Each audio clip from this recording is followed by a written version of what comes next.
প্রিয় শিক্ষার্থীবৃন্দ, আশা করি সবাই ভালো আছো। এই মুহূর্তে গত ক্লাসে আমরা নিয়েছিলাম পর্যায় সারণী। তো গত ক্লাসের শেষ করেছিলাম আমরা পর্যায় সারণী, কিন্তু নেটওয়ার্ক বা লাইটিং যেটা সমস্যার জন্য আমরা গত ক্লাসটা এত ভালো করে নিতে পারিনি, দেখাই যায় না ঠিক মতো। আজকে ক্লাস কেমন হয়ে যাচ্ছে জানি না। সকলের প্রতি আহ্বান রাখবো, ক্লাস যদি নেটওয়ার্ক জনিত কোনো সমস্যা হয় ক্ষমা দৃষ্টিতে দেখার জন্য। আচ্ছা, আমি আরেকবার একটু দেখে নিই।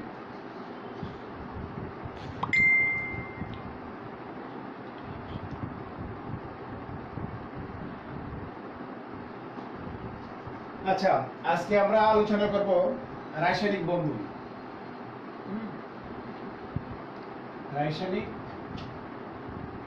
রাসায়নিক বন্ধন প্রথমে আমরা বলে নিই, আমি ময়মনসিংহ অনলাইন স্কুলের পক্ষ থেকে সকলকে স্বাগতম।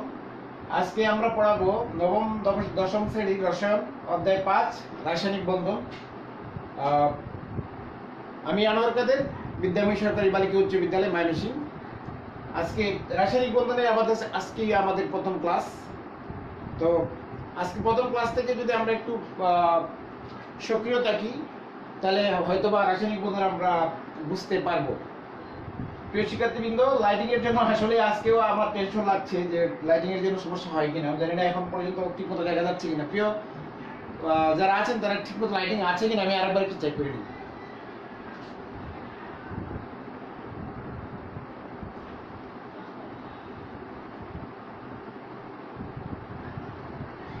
যাক, আমরা আলোচনা করবো রাসায়নিক বন্ধন। আমি একটু পরপর চেকিং নিয়ে যাব, প্লিজ যদি কোনো সমস্যা হয় লেখলে ভালো হয়। রাসায়নিক বন্ধন কি, আমরা পঞ্চম অধ্যায়ে রাসায়নিক বন্ধন নিয়ে আলোচনা করব। এই অধ্যায়ে প্রথম কথা হচ্ছে রাসায়নিক বন্ধন কি। রাসায়নিক বন্ধন কার মধ্যে থাকে? রাসায়নিক বন্ধন হচ্ছে বিভিন্ন ধরনের অণু আছে, মৌলিক অণু আছে অথবা যৌগিক অণু আছে। এই অণুসমূহের মধ্যে যে শক্তির সাহায্যে পরমাণুসমূহ আবদ্ধ থাকে বা যুক্ত থাকে তাকে বলা হয় কি? বন্ধন বা রাসায়নিক বন্ধন। আমরা যদি নেই ধরো হাইড্রোজেন, আমরা যদি নেই পানি, আমরা যদি নেই সোডিয়াম ক্লোরাইড, তাহলে এই হাইড্রোজেনের মধ্যে কিন্তু দুইটা হাইড্রোজেন এরকম যুক্ত আছে পরস্পরের সাথে। পানির মধ্যে এই ক্লাস এটি আমরা করেছি, এই যে পানির অণুটা এরকম। সোডিয়াম ক্লোরাইডের মধ্যে সোডিয়াম প্লাস সিএল মাইনাস এই দুইটা পরস্পর আকর্ষণে যুক্ত আছে। অর্থাৎ যে শক্তির সাহায্যে অণুতে মৌলিক অণু হোক অথবা যৌগিক অণু হোক, যে শক্তির সাহায্যে অণুতে পরমাণুসমূহ পরস্পরের সাথে যুক্ত থাকে বা আবদ্ধ থাকে তাকে বলা হয় বন্ধন বা রাসায়নিক বন্ধন। রাসায়নিক বন্ধন, আমাদের এই রাসায়নিক বন্ধনের প্রকারভেদ, আমরা যদি বন্ধনের বন্ধন বিভিন্ন ধরনের বন্ধন আছে, যেমন আমরা এই অধ্যায়ে আলোচনা করব কয়েক ধরনের বন্ধন আছে। আয়নিক বন্ধন,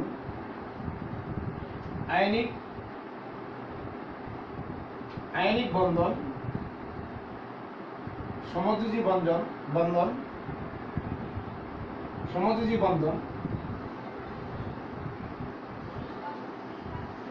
ধাতব বন্ধন।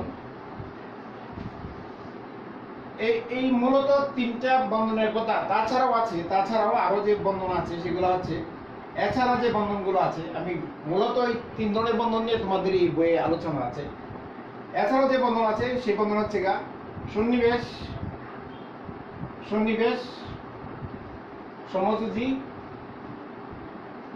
সমযোজী বন্ধন। আরেকটা আছে তোমার হাইড্রোজেন বন্ধন,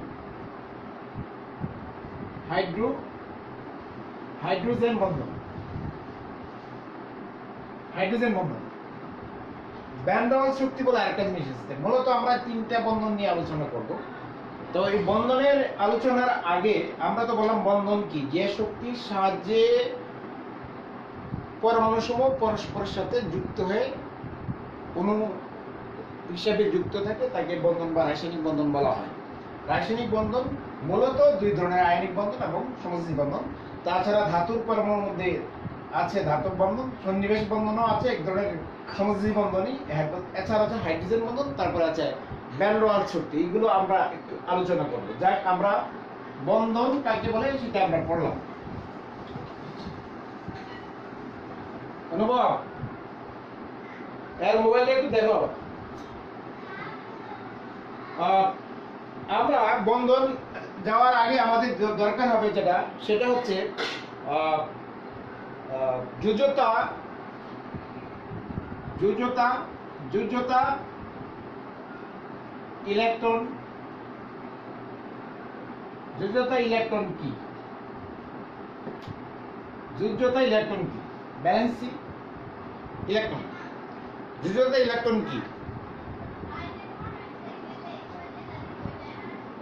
এই অনুভব বলছিলাম এর দিতে। যোজ্যতা ইলেকট্রন, যোজ্যতা ইলেকট্রন হচ্ছে কোন মৌলের, আমরা তো ইলেকট্রন বিন্যাস পাই, কোন মৌলের বহিঃস্থ স্তরে যত সংখ্যক ইলেকট্রন থাকে তাই হচ্ছে তাকে ওই মৌলের যোজ্যতা ইলেকট্রন বলা হয়। কি বন্ধুরা? কোন মৌলের বহিঃস্থ স্তরে, কোন মৌলের শেষ কক্ষপথে বা বহিঃস্থ স্তরে যে যত সংখ্যক ইলেকট্রন থাকে তাই হচ্ছে কি যোজ্যতা ইলেকট্রন। যেমন আমরা যদি এই সোডিয়ামের ইলেকট্রন বিন্যাস করি, সোডিয়ামের পারমিশন হচ্ছে 11, 2, 8, 1। আমি যদি কার্বনের ইলেকট্রন বিন্যাস করি, কার্বনের পারমিশন হচ্ছে 6, 2, 4। আমি যদি ক্যালসিয়ামের ইলেকট্রন বিন্যাস করি, ক্যালসিয়ামের পারমিশন হচ্ছে কত? 20, 2, 8, 8, 2। তাহলে এটা হচ্ছে কি যোজ্যতা ইলেকট্রন। সোডিয়ামের যোজ্যতা ইলেকট্রন কত? 1, যোজ্যতা ইলেকট্রন 1। কার্বনের যোজ্যতা ইলেকট্রন কত? 4। ক্যালসিয়ামের যোজ্যতা ইলেকট্রন 2। তাহলে আমরা বলছিলাম কোন মৌলের ইলেকট্রন বিন্যাস করলে তার শেষ কক্ষপথে যত সংখ্যক ইলেকট্রন থাকে তাকে ওই মৌলের যোজ্যতা ইলেকট্রন বলা হয়। এটা খুব কঠিন বিষয় না, ইলেকট্রন বিন্যাস করতে পারলেই আমরা যোজ্যতা ইলেকট্রন বের করতে পারবো। মোবাইলটা যোজ্যতা ইলেকট্রন বের করতে পারবো। সুতরাং যোজ্যতা ইলেকট্রন থেকে আমরা চলে আসবো। আমরা যদি বলি বিভিন্ন মৌলের যোজ্যতা ইলেকট্রন, ইলেকট্রন বিন্যাস পারলেই আমরা যোজ্যতা ইলেকট্রন পারবো ইনশাআল্লাহ। এখন যোজ্যতা ইলেকট্রনের পরে আমাদের যে জিনিসটা আলোচনায় আসতে হবে সেটা হচ্ছে যোজনী। ভেরি ইম্পর্টেন্ট জিনিস, দেখা যায় কিনা যোজনী। যোজনী কি? দেখো,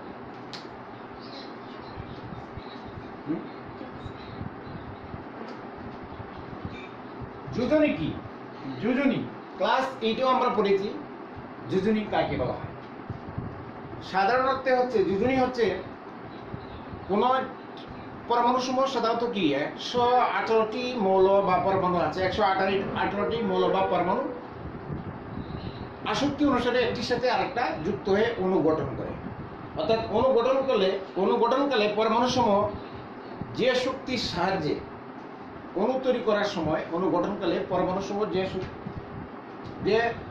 শক্তির সাহায্যে পরস্পর সাথে যুক্ত থাকে বা আবদ্ধ থাকে তাকে বলা হয় কি? যে কোনো তাকে যোজনী বলা হয়, সাধারণত যোজনী। আর যোজনী বিভিন্ন দৃষ্টিকোণ থেকে যোজনীর সংজ্ঞা আছে। আর যোজনী হচ্ছে, আমরা যদি স্পেশালি যোজনীর সংজ্ঞা একটা বলি, যে যোজনী ক্লাস 8-এ আমরা পড়ে আসছি, কোন মৌল যত সংখ্যক হাইড্রোজেন বা তার সমতুল্য সংখ্যক পরমাণুর সাথে যুক্ত হতে পারে, অথবা কোন যৌগ হতে যত সংখ্যক হাইড্রোজেন বা তার সমতুল্য সংখ্যক পরমাণু প্রতিস্থাপন করতে পারে তাকে উক্ত মৌলের যোজনী বলা হয়। তাহলে যোজনী হচ্ছে কোন মৌল যত সংখ্যক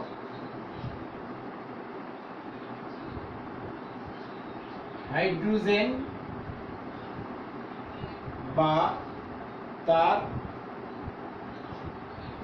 সমতুল্য সংখ্যক পরমাণু সাথে যুক্ত হয় অথবা কোনো যৌগ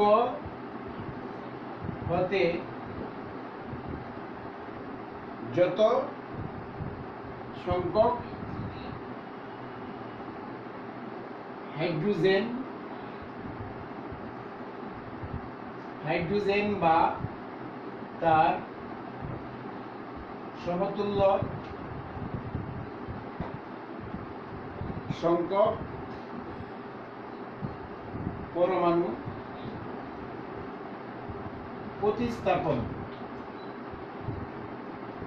প্রতিস্থাপন করতে পারে তাকে ওই মৌলের যোজনী বলে। আমরা দেখি আবার, কোন মৌল যত সংখ্যক হাইড্রোজেন বা তার সমতুল্য সংখ্যক পরমাণুর সাথে যুক্ত হয় অথবা কোন যৌগ হতে যত সংখ্যক হাইড্রোজেন বা তার সমতুল্য সংখ্যক পরমাণু প্রতিস্থাপন করতে পারে তাকে ওই মৌলের যোজনী বলা হয়। তাই যোজনীর সংখ্যাটা কিন্তু বইয়ে খুব পরিষ্কারভাবে দেয়া নাই। তাহলে আমরা এটা যোজনীর সংখ্যাটা আমরা লিখে নিব সবাই। তো কোন মৌল যত সংখ্যক হাইড্রোজেন বা তার সমতুল্য সংখ্যক। এখন সমতুল্য একটি বিষয় হচ্ছে, সমতুল্য সংখ্যক আমরা ক্লাস 8 পড়েছি। অনেক মৌল আছে যাদের যোজনী হচ্ছে কি হাইড্রোজেনের যোজনী 1, যাদের যোজনী 1 এরা সকলেই হচ্ছে হাইড্রোজেনের সমতুল্য পরমাণু। তার মানে হচ্ছে কোন মৌল যত সংখ্যক হাইড্রোজেনের সাথে যুক্ত হয় অথবা এক যোজনী যত সংখ্যক পরমাণুর সাথে যুক্ত হইতে পারে অথবা কোন যৌগ হইতে যত সংখ্যক হাইড্রোজেন অথবা এক যোজনী বিশিষ্ট যা হাইড্রোজেনের সমতুল্য সংখ্যক পরমাণু কি প্রতিস্থাপন করতে পারে তাকে উক্ত মৌলের যোজনী বলা হয়। যদি আমরা এটা মনে হয় আমরা যদি একটু উদাহরণ দিয়ে দেখি, আমরা যদি উদাহরণ দিয়ে বলি, যেমন পানি H2O, এই পানিতে এরকম আছে, আমরা এই পানিতে দুইটি হাইড্রোজেন পরমাণু একটা অক্সিজেনের সাথে যুক্ত আছে। তার মানে এখানে এই পানিতে অক্সিজেনের যোজনী হচ্ছে 2। আবার যদি আমরা অন্য একটা যৌগ যাই, যদি আমরা এমন বলি যে সোডিয়াম অক্সাইড, এখানে অক্সিজেনের যোজনী 2। কারণ হচ্ছে এখানে একটি অক্সিজেন পরমাণু দুইটি হাইড্রোজেনের সমতুল্য সোডিয়াম পরমাণুর সাথে যুক্ত আছে। আমরা যদি অন্য কোনো এতে যাই, ধর আমরা যদি অ্যালুমিনিয়াম ক্লোরাইড এখানে যাই, তাহলে অ্যালুমিনিয়ামের যোজনী হচ্ছে কত? 3। এখানে অ্যালুমিনিয়ামের যোজনী হচ্ছে কত? 3। কারণ এখানে একটি অ্যালুমিনিয়াম পরমাণু হাইড্রোজেনের সমতুল্য 3টি ক্লোরিন পরমাণুর সাথে যুক্ত আছে। তাই হচ্ছে ক্লোরিনের অ্যালুমিনিয়ামের যোজনী কত? 3। তাহলে আমি প্রথম অংশে বলছিলাম কোন মৌল যত সংখ্যক হাইড্রোজেন অথবা তার সমতুল্য সংখ্যক পরমাণুর সাথে যুক্ত হইতে পারে তাকে উক্ত মৌলের যোজনী বলা হয়। আমরা প্রথম যৌগ পানিতে দেখলাম যে একটি অক্সিজেন পরমাণু দুইটি হাইড্রোজেনের সাথে যুক্ত আছে, দ্যাট ইজ অক্সিজেনের যোজনী কত? 2। আবার সোডিয়াম অক্সাইডে দেখলাম একটি অক্সিজেন পরমাণু দুইটি হাইড্রোজেনের সমতুল্য দুইটি সোডিয়াম পরমাণুর সাথে যুক্ত আছে, দ্যাট ইজ অক্সিজেনের যোজনী এখানে 2। তৃতীয় যৌগ আমরা দেখলাম অ্যালুমিনিয়াম ক্লোরাইডে অ্যালুমিনিয়াম পরমাণু হাইড্রোজেনের সমতুল্য 3টি কি ক্লোরিন পরমাণুর সাথে যুক্ত আছে, দ্যাট ইজ অ্যালুমিনিয়ামের যোজনী কত? 3। তাহলে যুক্ত হওয়ার অংশটাতে আমরা বুঝলাম। ধরো আমরা যদি আরেকটা অংশ বলছিলাম কোন যৌগ হতে যত সংখ্যক হাইড্রোজেন বা তার সমতুল্য সংখ্যক পরমাণু কি প্রতিস্থাপন করতে পারে। আমি যদি সালফিউরিক অ্যাসিড নিই, সালফিউরিক অ্যাসিডের সাথে যদি আমি ম্যাগনেসিয়াম দিই, তাহলে ম্যাগনেসিয়াম সালফেট প্লাস হাইড্রোজেন হবে। তাহলে দেখা গেল এখানে যে ম্যাগনেসিয়াম এই দুইটা হাইড্রোজেনকে কি করে প্রতিস্থাপন করে ম্যাগনেসিয়াম ওই জায়গাটাতে ম্যাগনেসিয়াম বসেছে।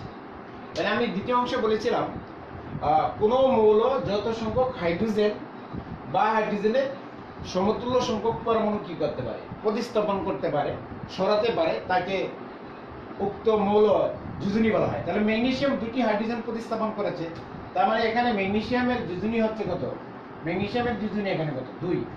ম্যাগনেসিয়ামের যোজনী 2। আমরা যদি আরেকটা উদাহরণ দিই, এটা ধরো আমি যদি এই সালফিউরিক অ্যাসিডের সাথে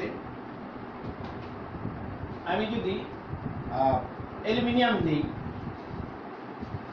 এটা দিলে কি হবে, অ্যালুমিনিয়াম সালফেট হবে। আচ্ছা, এটাতে যদি বোঝাতে চাই তাহলে আমাকে সমতা বিধান করতে হবে।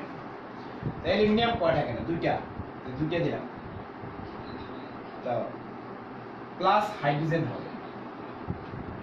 এখানে হাইড্রোজেন কয়টা হলো, আমি যদি 3 দিই এখানে, এই হলো। আচ্ছা, তার মানে দুইটা অ্যালুমিনিয়াম পরমাণু প্রতিস্থাপন করেছে কয়টা হাইড্রোজেন, 6টা।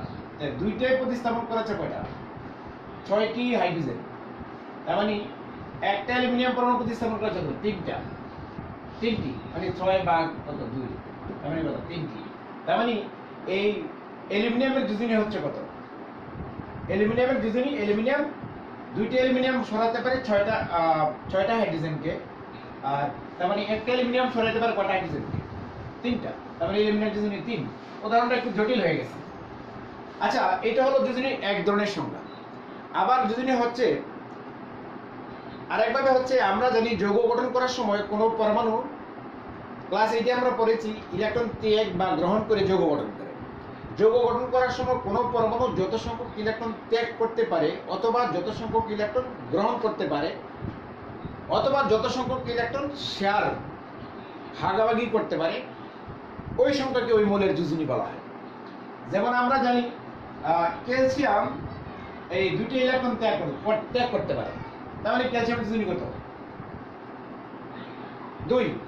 অ্যালুমিনিয়াম 3টি ইলেকট্রন ত্যাগ করতে পারে, অ্যালুমিনিয়াম 3+ যখন হয় 3টি ইলেকট্রন ত্যাগ করতে পারে, তার মানে যোজনী কত, 3। আবার অক্সিজেন আমরা জানি, অক্সিজেন 2টি ইলেকট্রন কি করতে পারে, গ্রহণ করে, এটা অক্সিজেন -2 হতে পারে, তার মানে এই 2টি ইলেকট্রন গ্রহণ করতে পারে অক্সিজেন, তাই অক্সিজেনের যোজনী কত, 2। আবার আমরা যদি শেয়ারের ক্ষেত্রে চলে যাই, বলছি ক্যালসিয়াম কটা ইলেকট্রন ত্যাগ করতে পারে, 2টা, তার মানে ক্যালসিয়ামের যোজনী কত, 2। আবার অ্যালুমিনিয়াম ইলেকট্রন ত্যাগ করতে পারে কটা, 3টা, তার যোজনী কত, 3। আবার গ্রহণের ক্ষেত্রে যদি আসি, অক্সিজেন গ্রহণ করতে পারে, একটি অক্সিজেন পরমাণু গ্রহণ করতে পারে কটা ইলেকট্রন, 2টা, তার মানে অক্সিজেনের যোজনী কত, 2। আবার হ্যালোজেনগুলো যে আমরা পড়াইলাম আগে, ওই পর্যায় শ্রেণী অধ্যায়ে আমরা হ্যালোজেন পড়িয়েছি। হ্যালোজেনের সময় প্রত্যেক হ্যালোজেন যদি যৌগ আয়নিক মানে যৌগ গঠন করে, তাহলে দেখা যায় যে ওরা যদি ইলেকট্রন গ্রহণ করতে চায়, তাহলে প্রত্যেকটা হ্যালোজেন একটা করে ইলেকট্রন কি করে, গ্রহণ করতে পারে। তার মানে হ্যালোজেনগুলোর যোজনী কত, 1। আবার আমরা একটা বলছিলাম শেয়ার করা, ইলেকট্রন শেয়ার করা। যেমন পানির ক্ষেত্রে আমরা দেখলাম, এই যে পানি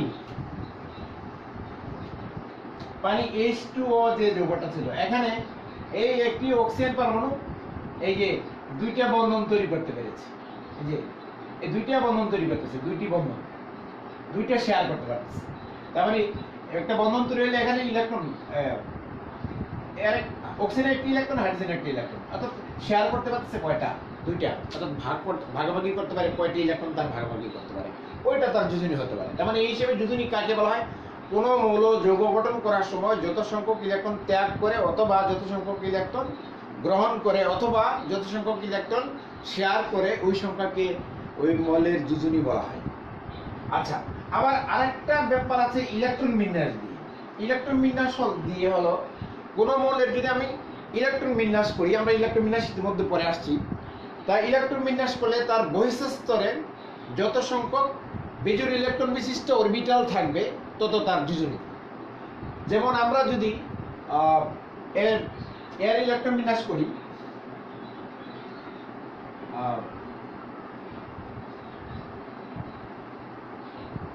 ফসফরাসের ইলেকট্রন বিন্যাস করি, তাহলে 1s2 2s2 2p6 3s orbital আমি এইভাবে একটা, এটা 3s পরে দিলাম কত 3p।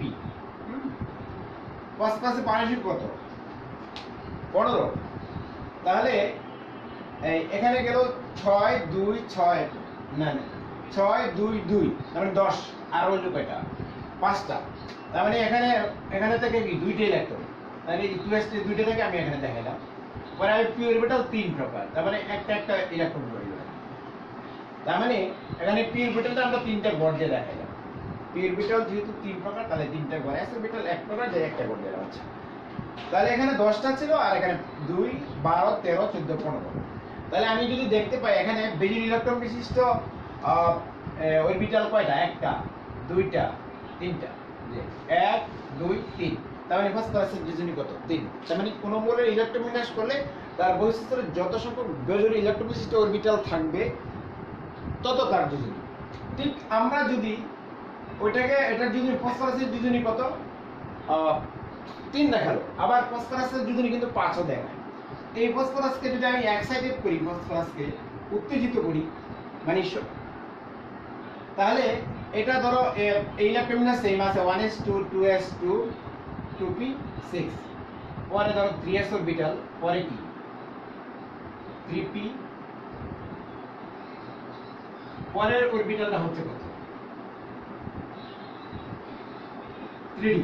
আচ্ছা 3d কিন্তু অরবিটাল ডি অরবিটাল 5 প্রকার, এই যে সেই জন্য 5টা করতেছি 1 2 3 4 5। তার মানে এটাকে যদি আমি উত্তেজিত করি, তাহলে এই যে 3s এর যে দুটো, এখানে যে দুটো ইলেকট্রন ছিল, এই ইলেকট্রন জোড়াটা ভেঙে একটা ডি অরবিটালে চলে যাবে। তাহলে এখানে যে একটা, আর এখানে তো এই একটা করে ছিল, তো 1 1 1, আর এখানে একটা চলে। তার মানে এখন বেজোড় ইলেকট্রন বিশিষ্ট, যখন ফসফরাসকে আমি উত্তেজিত করলাম, এখন বেজোড় ইলেকট্রন বিশিষ্ট কি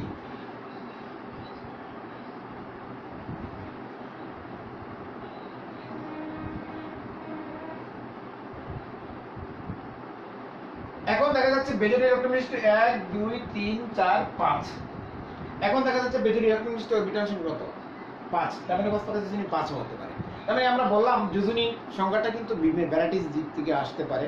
কোন বলে ইলেকট্রন বিন্যাস করলে তার বহিঃস্থ স্তরে আমরা তিন, প্রথম একটা ওয়ে বলছিলাম, দ্বিতীয় ওয়ে বলছিলাম, তৃতীয় ওয়েতে বললাম কোন মৌলে ইলেকট্রন বিন্যাস করলে তার বহিঃস্থ স্তরে যত সংখ্যক বেজোড় ইলেকট্রন বিশিষ্ট অরবিটাল থাকে তাকে উক্ত মৌলের যোজনী বলা হয়। যখন ফসফরাসের প্রথম অবস্থায় তার বেজোড় ইলেকট্রন বিশিষ্ট অরবিটাল ছিল 1টা 2টা 3টা, মানে একটি করে ইলেকট্রন আছে, এমন অরবিটাল সংখ্যা কত 3টা ছিল। তার মানে ফসফরাসের যোজনী কত 3।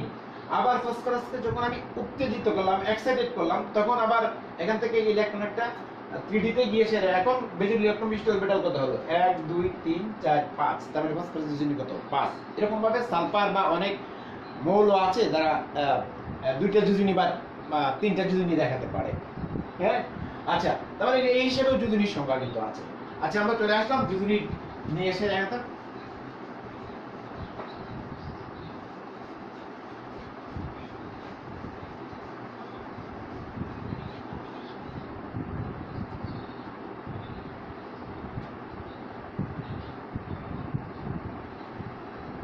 বোর্ড মোটামুটি ক্লিয়ার, খুব ভালো ক্লিয়ার। আচ্ছা দেখো, যোজনী আমরা বুঝলাম 3টা হবে। একটা হচ্ছে কোন একটা মৌল যত সংখ্যক হাইড্রোজেন বা তার সমতুল্য সংখ্যক পরমাণুর সাথে যুক্ত হয়, অথবা কোনো যৌগ হতে যত সংখ্যক হাইড্রোজেন বা তার সমতুল্য সংখ্যক পরমাণু প্রতিস্থাপন করতে পারে তাকে ওই মৌলের যোজনী বলে। এটা দিয়ে আমরা পড়াইলাম। পরে আমরা বললাম যে কোনো মৌল যৌগ গঠন কালে যত সংখ্যক ইলেকট্রন ত্যাগ করে অথবা গ্রহণ করে অথবা শেয়ার করে তাকে, সেই সংখ্যাকে ওই মৌলের যোজনী বলা হয়।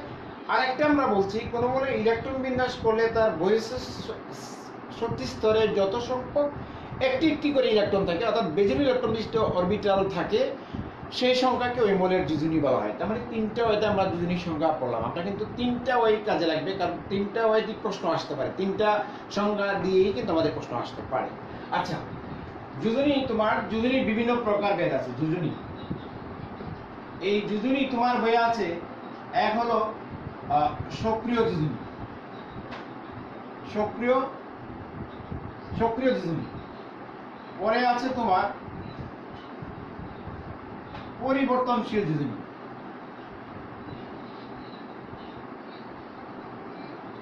পরিবর্তনশীল যোজনী।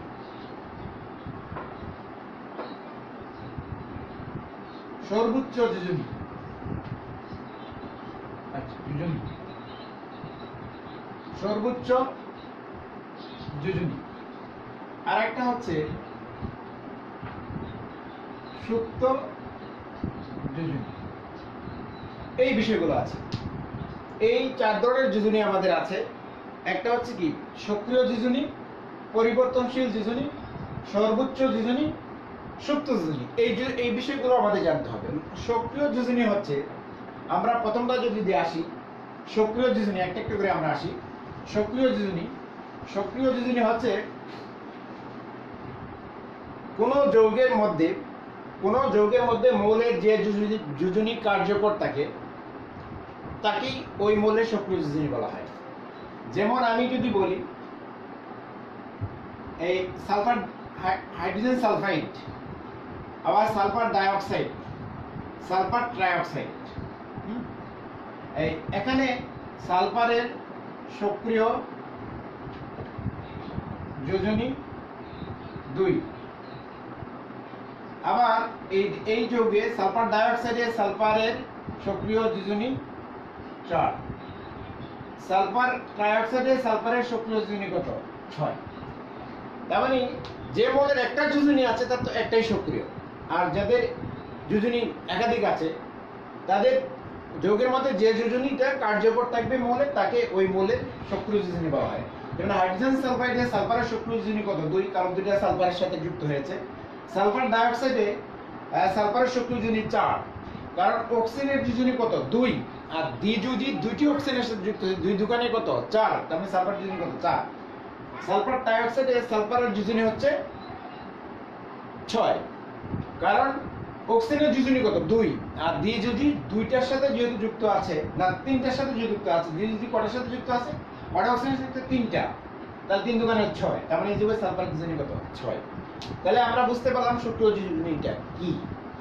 সক্রিয় যোজনী থেকে চলে আসি আমরা পরে আরেকটা যোজনী ছিল, সেটা হচ্ছে পরিবর্তনশীল যোজনী। পরিবর্তনশীল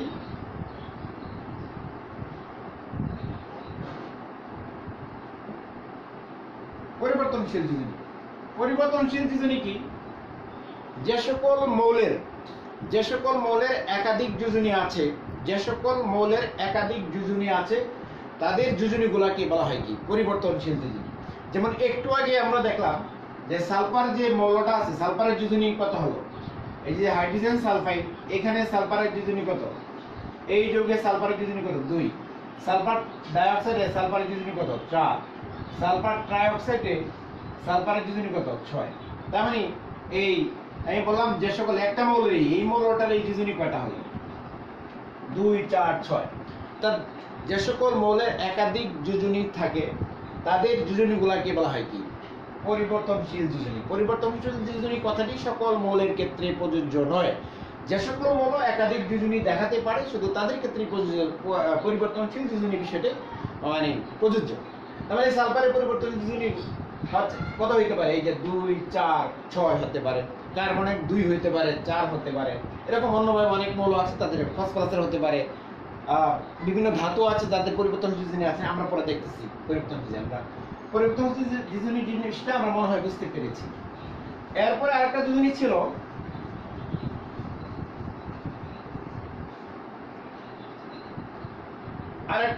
সেটা হচ্ছে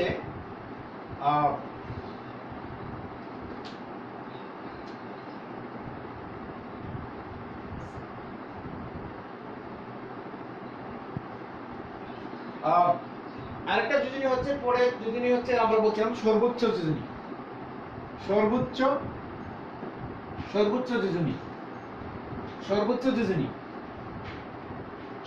যোজনী হচ্ছে যে সকল মৌলের একাধিক যোজনী থাকবে তাদের সবচেয়ে বেশি যোজনী যেটা সেটা হচ্ছে সর্বোচ্চ যোজনী। আমি যদি সালফারে বলি, সালফারের যোজনী 2, 4, 6 হতে পারে। কার্বনের যোজনী হতে পারে 2, 4। তাহলে ফসফরাসের যোজনী হতে পারে 3, 5।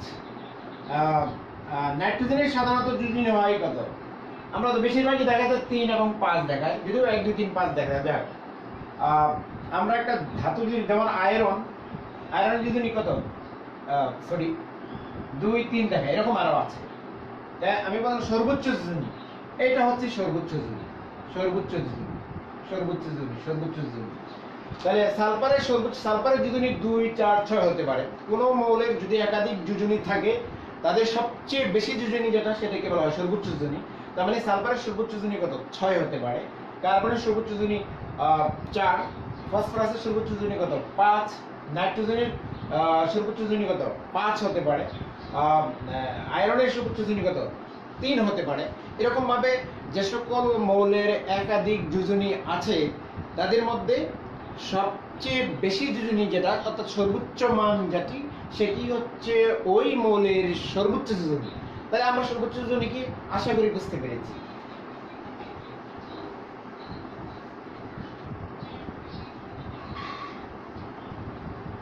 আমরা সর্বোচ্চ যোজনী পরে আছে সুপ্ত যোজনী।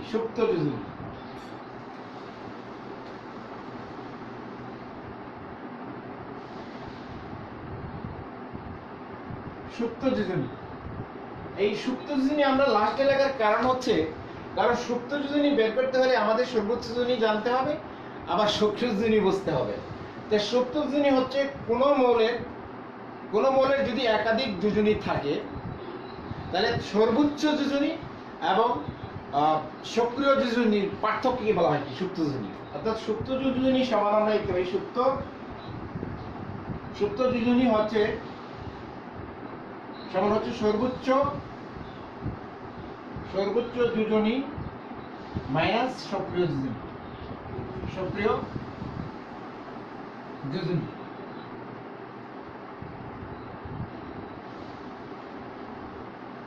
তার মানে আমরা যদি বলি সুপ্ত যোজনী হচ্ছে সর্বোচ্চ যোজনী থেকে সক্রিয় যোজনী বাদ দিলে যেটা আসে দ্যাট ইজ কি? সুপ্ত যোজনী। সুপ্ত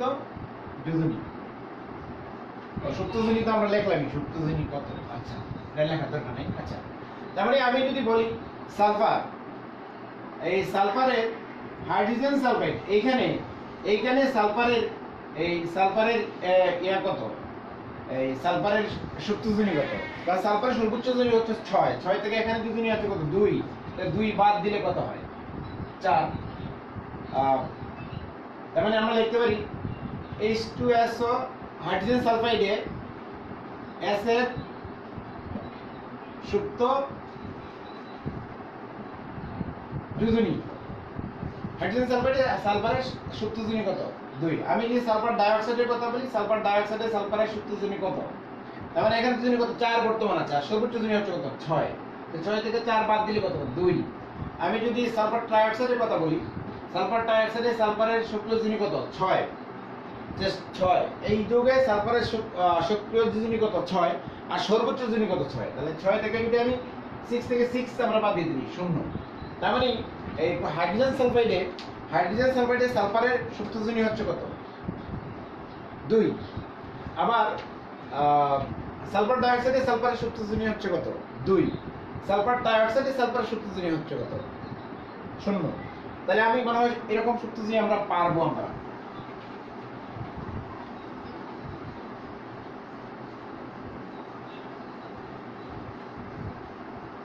এখন ব্যাপার হলো ধাতু এবং অধাতু যোজনী নিয়ে। এখন যোজনী আমি যদি বলি ধাতু যোজনী, যে সকল ধাতুর বেশি প্রয়োজন, বেশি ইম্পর্টেন্ট ধাতুগুলো আছে, যেমন sodium, potassium, lithium, sodium, potassium, lithium, fluorine, না ধাতুর কথা বলছি তো, এদের যোজনী হচ্ছে কত? 1। আবার ম্যাগনেসিয়াম, ক্যালসিয়াম, জিঙ্ক আর বেরিলিয়াম, এদের যোজনী কত? 2। 3 যোজনীতে ইম্পর্টেন্ট এমন একটি ধাতু অ্যালুমিনিয়ামের যোজনী কত? 3। আচ্ছা, এইগুলো মোটামুটি মনে রাখতে হবে কথা। আচ্ছা, আবার ধাতুর ক্ষেত্রে তোমার কিছু আছে পরিবর্তনশীল যোজনী দেয়। আমরা যদি কয়েকটা ধাতু নেই, ধরো আমরা নিলাম কি আয়রন, আয়রনের যোজনী কত? 2 হতে পারে, আবার 3 হতে পারে। আবার আমরা যদি কপার নেই, কপারের যোজনী হতে পারে 1 এবং কত? 2। আবার আমরা যদি মার্কারি নেই, মার্কারির যোজনী হতে পারে কত? 1 এবং 2। আমি যদি ল্যাড নেই, ল্যাডের যোজনী হতে পারে 2 এবং কত? 4। আমি যদি টিন নেই, টিনের যোজনী হতে পারে কত? 2 এবং 4। আমি যদি নেই গোল্ড, এউ, গোল্ডের যোজনী হতে পারে 1 এবং কত? 3। তার মানে এই ধাতুগুলোর পরিবর্তনশীল 2টা করে যোজনী আছে। তাহলে এই কম যোজনীর যে যৌগ, এইখানে এই যৌগটা কি হয়? এই যৌগটা উচ্চারিত হয় কত? আস। এটা তো উচ্চারিত হয় কত? ইট, আস, ইট। অর্থাৎ ধাতুর কম যোজনীর যে যৌগগুলো আছে সেই যৌগগুলো হবে কি? আস যৌগ হবে, আর বেশি যোজনীর যৌগ হবে কত? ইক হবে। আমি একটি উদাহরণ যদি দিই, এখানে আয়রনটা প্রথমে আমরা নিলাম। আয়রন অনেকগুলো দেওয়া দরকার নেই। আয়রনের 2টা যোজনী আছে। আমি জানি এই যৌগটা আছে, আবার কি এটা আছে ফেরাস ক্লোরাইড। মানে এখানে আয়রন 2টি ক্লোরিনের সাথে বা হাইড্রোজেনের সমতুল্য 2টি পরমাণুর সাথে কি যুক্ত আছে। তার মানে আয়রনের যোজনী হচ্ছে কত? 2। আবার তার মানে নাম হচ্ছে ফেরাস আস, যেহেতু 2 যোজনী হচ্ছে, এটা হচ্ছে আস যৌগ, আস। আর এখানে আয়রন হচ্ছে কত? আস। আর এখানে হচ্ছে কি? ইট। তার মানে এই যৌগটা হচ্ছে ফেরিক ক্লোরাইড। এরকম ভাবে ফেরাস অক্সাইডে হতে পারে, ফেরিক অক্সাইডে হতে পারে। তার মানে কম যোজনীর যৌগটা হচ্ছে কি? আস হবে, বেশি যোজনীর যৌগটা ইক হবে, শুধু ধাতুর ক্ষেত্রে। যেমন আমি যদি কপার হয়, তাহলে কপারের 1 যোজনীর যৌগ হবে আস, কপার অক্সাইড মানে কিউপ্রাস অক্সাইড। আর 2 যোজনীর অক্সাইড হলে কিউপ্রিক অক্সাইড। ঠিক কোনোভাবে আমরা মনে হয় পারবো। আচ্ছা, আমরা চলে আসলাম এই ধাতুর যোজনী পরিবর্তন যোজনী, আমার ইম্পর্টেন্ট কিছু যোজনীর কথা আসলাম। এখন এই যোজনী বিষয়টা কিন্তু আবার যৌগমূলকের আছে। যৌগমূলক বা রেডিকেল, যৌগমূলকের কিন্তু যোজনী আছে। পরমাণুগুলোর ধাতু হোক বা অধাতু হোক, আমরা ধাতুর ক্ষেত্রে যৌগমূলকে রাখার পরে আমরা অধাতুর ক্ষেত্রে আসি। কিছু অধাতু আছে যারা একাধিক যোজনী দেখায়। যেমন কার্বনের যোজনী 2, 4 দেখালাম আমরা। সালফারের যোজনী 2, 4, 6 হতে পারে। নাইট্রোজেন বা ফসফরাস, এই 2টা মৌলের যোজনী হতে পারে 3, 5 হতে পারে। তাহলে আমরা এইভাবে কিন্তু যোজনীগুলো একটু মনে রাখার চেষ্টা করবো, মানে কার যোজনী কত। আচ্ছা, আমরা বলছিলাম যেটা, যে যৌগমূলকের কিন্তু যোজনী আছে।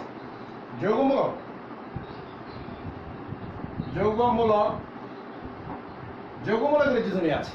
তো তার আগে তো আমাদের বুঝতে হবে কি যৌগমূলক কি।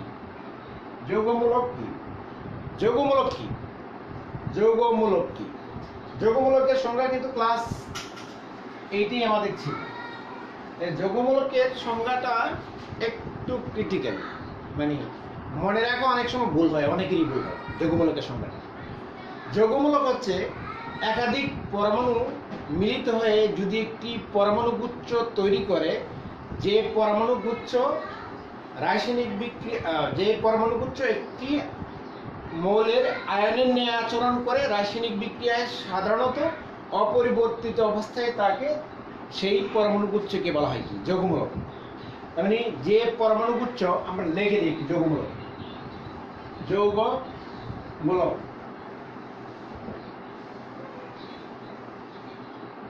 যে পরমাণু গুচ্ছ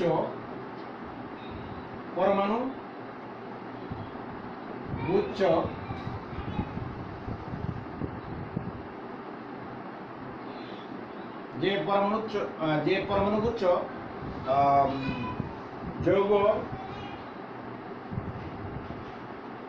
যৌগ গঠন কালে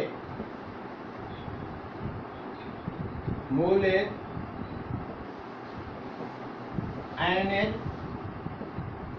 আয়নের নিয়ে আচরণ করে এবং সাধারণত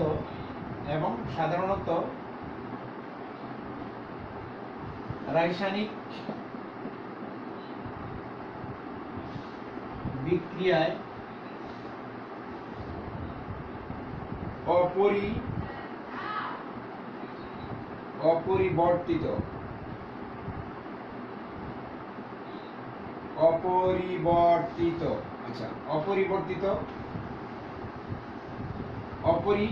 অপরিবর্তিত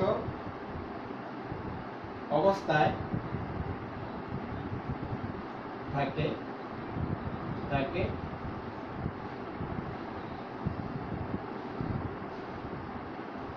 যৌগমূলক বলে। আচ্ছা, যে পরমাণু গুচ্ছ আমরা আরো অন্য স্টাইলে লিখতে পারতাম, যে পরমাণু গুচ্ছ অথবা একাধিক পরমাণু মিলিত হয়ে যদি একটি গুচ্ছ তৈরি করে, যে গুচ্ছ রাসায়নিক বিক্রিয়া এভাবে বলতে পারবো। এটা লিখলে হবে যে পরমাণু গুচ্ছ যৌগ গঠনকালে মৌলের আয়নের নিয়ে আচরণ করে, মৌলের মতো না, আয়নের নিয়ে আচরণ করে এবং রাসায়নিক বিক্রিয়ায় সাধারণত কথা রাখতে হবে না, সাধারণত রাসায়নিক বিক্রিয়ায় অপরিবর্তিত অবস্থায় তাকে যৌগমূলক বলা হয়। এখন এখানে বলা হচ্ছে এই জিনিসটা মানতে হবে, আয়নের মতো আচরণ করবে, আবার এই সাধারণত কথা লিখতে হবে। সাধারণত লিখতে হবে এই জন্যই যে, কারণ আমরা যদি দেখি, আমি যদি উদাহরণ দিই,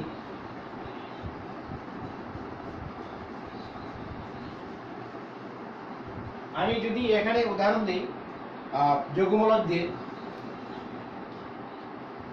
এই যে সালফেট একটি কি যৌগমূলক, মূলকগুলো কিন্তু চার্জ যুক্ত, মূলক কিন্তু চার্জ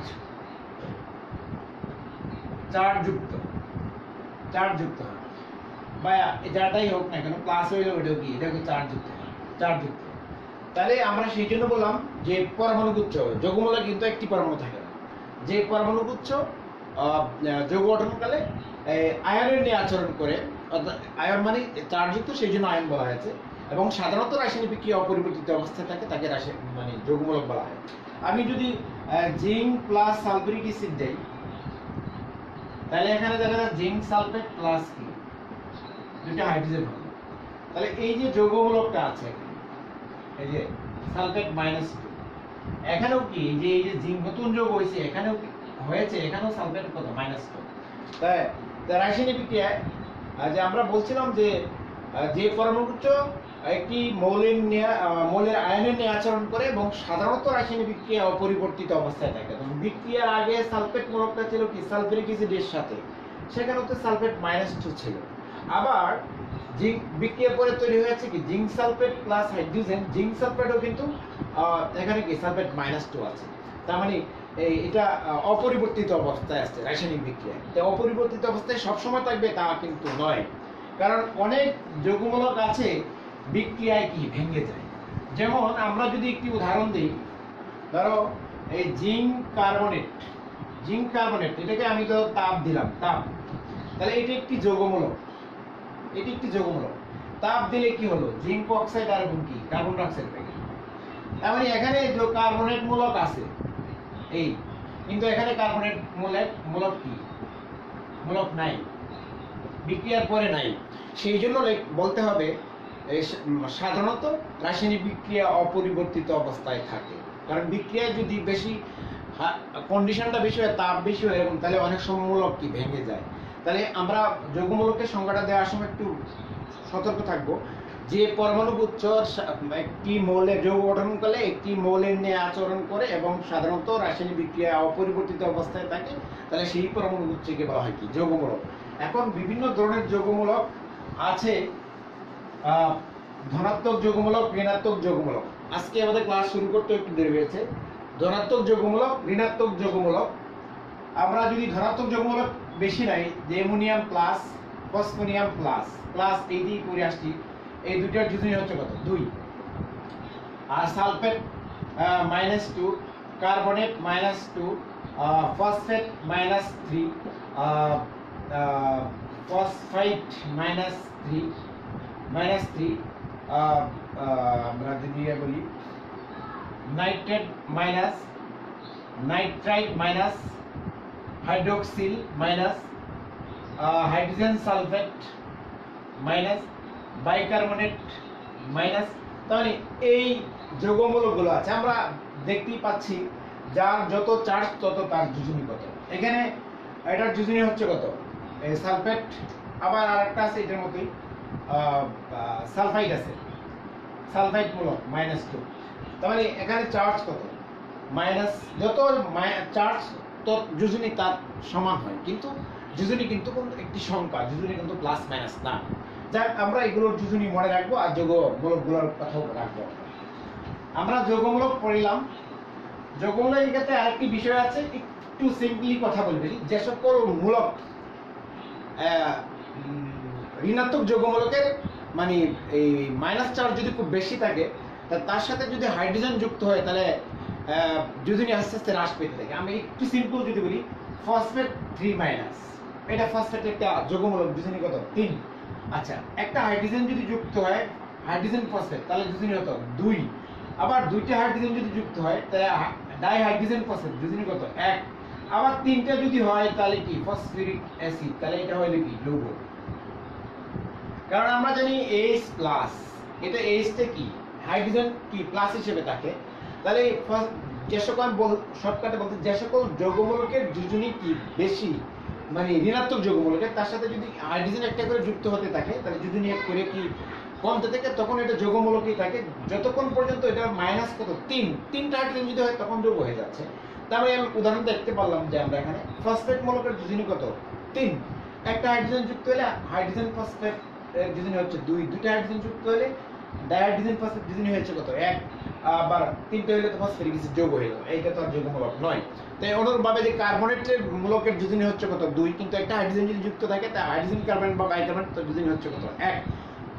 সালফেটের মূলকের যোজনী হচ্ছে কত 2, কিন্তু একটা হাইড্রোজেন যদি যুক্ত হয়, তাহলে হাইড্রোজেন সালফেট তার যোজনী হচ্ছে কত 1। এটা এই জিনিসটা কিন্তু একদম সহজ, আমরা মনে রাখবো। যাক, আজকে আমরা এটা হচ্ছে ক্লাস 8 ক্লাস 10 বেসিক্যালি জিনিস। আমরা আজকে এইটুকু, যে এরপরে আমাদের আরো আছে ক্লাসটা, আজকে আরো বিভিন্ন পরে আগামী দিনে আমরা সংকেত নিয়ে কথা বলবো। সংকেতের মাধ্যমে কিন্তু বিভিন্ন ধরনের সংকেত আছে, সেগুলো আগামী ক্লাসে আমরা পড়বো। আজকে আমরা কি পড়লাম? আজকে আমরা পড়লাম বন্ধনটা কি, 3 ধরনের বন্ধন তোমার বইয়ে আলোচনা আছে, সেটা বলা হয়েছে। তারপরে বলা হয়েছে যোজনী কি, বিভিন্ন আঙ্গিকের যোজনীর সংজ্ঞা, আর বিভিন্ন প্রকার যোজনী আছে, 4 প্রকার যোজনী: সক্রিয় যোজনী, সর্বোচ্চ যোজনী, পরিবর্তিত যোজনী, সুপ্ত যোজনী, ধাতুর যোজনী, অধাতুর যোজনী। এরপরে আছে যৌগমূলক। এরপর আমরা যৌগমূলক কাকে বলে সেই সংজ্ঞাটাও আমরা দেখলাম। আজকে আমরা এখানে আজকের রাসায়নিক বন্ধনের এই ক্লাস এই পর্যন্তই থাকুক। আগামী দিন থেকে রমজানের ক্লাস হবে। রমজানের ক্লাস ডিউরেশন থাকবে আরো কম, নতুন শিডিউলে ক্লাস হবে, তখন হয়তো কথা বলে হয়তো কঠিন হয়ে যাবে। যাই হোক, এরপর আমরা ক্লাস নেওয়ার চেষ্টা করবো। সকলেই ভালো থাকবে। এই রমজানে যেন আমরা আগের মতো ফিরে আসতে পারি, সেই আশাবাদ ব্যক্ত করে আমি বিদায় নিচ্ছি। আল্লাহ হাফেজ। আসসালামু আলাইকুম।